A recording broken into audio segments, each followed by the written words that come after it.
It was the year 1882. A visionary named David Emanuel Starkenberg White approached the Maharaja of Mysore, Chamraja Wadiyar, with a very unique proposal.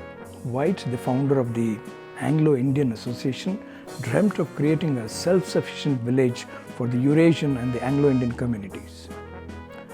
Chamraja Wadiyar X of Mysore, known for his inclusive approach to governance, granted 3,900 acres of land for this noble cause, laying the foundation for Whitefield.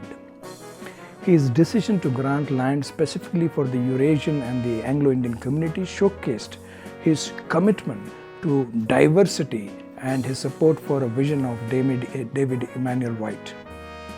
By 1907, this dream had begun to take shape, with about 45 houses and 130 residents calling Whitefield a home.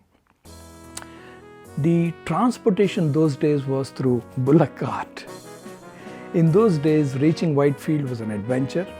Travelers would write a letter to Mrs. Hamilton, the wife of James Hamilton, and upon receiving the letter, Mrs. Hamilton, the owner of the Beverly Hill, would organize a bullock cart journey from the railway station to Whitefield.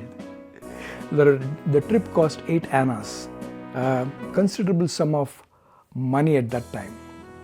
It's said that 23-year-old Winston galloped every weekend from Richmond town to Whitefield and would hang out for refreshments at the Beverly Hill in Whitefield. Winston Churchill was posted in Bangalore in the year October 1896 as a second lieutenant, and he would regularly visit Bangalore Club in the city as well. He left an unpaid bill of ₹13 at the Bangalore Club, which was later written off as bad debt. In the early days, residents of Whitefield had several limited but established methods to stay connected with Bangalore.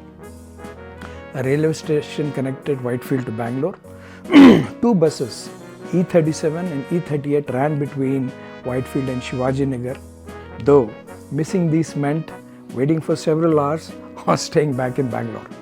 1960s marked the turning point of Whitefield.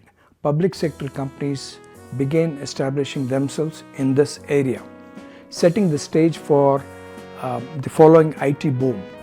This influx of industry would eventually transform the quiet Anglo-Indian settlement, Whitefield, into a bustling suburb as we know today. The establishment of these public sector companies not only brought economic growth, but also paved the way for the future of IT hub in Bangalore. The first major companies to establish operations in Whitefield were public sector units like Hindustan Machine Tools, HMT, Bharat Electronics, BEL, and ITI in the year 1960. The transformation of Whitefield into IT hub began with the establishment of the International Tech Park Bangalore, ITPB, in the year 1984. A joint venture between India and Singapore. The project was established on a 69-acre plot located 18 kilometers from Bangalore, which is Whitefield. The development became a role model for other IT parks in India, and Bangalore set standards for other states to imbibe and follow. This marked a significant shift in the Whitefield's identity from a colonial settlement to a modern tech-driven suburb. This unique settlement represented a rare instance where Eurasians and Anglo-Indians could forge their own community through a determined vision of Mr. White and our Maharaja of Mysore, Jayachamraja Wadiyar. A gracious act of donating 3,900 acres of land not only demonstrated remarkable benevolence, but also set the stage for a social experiment that would resonate through generations.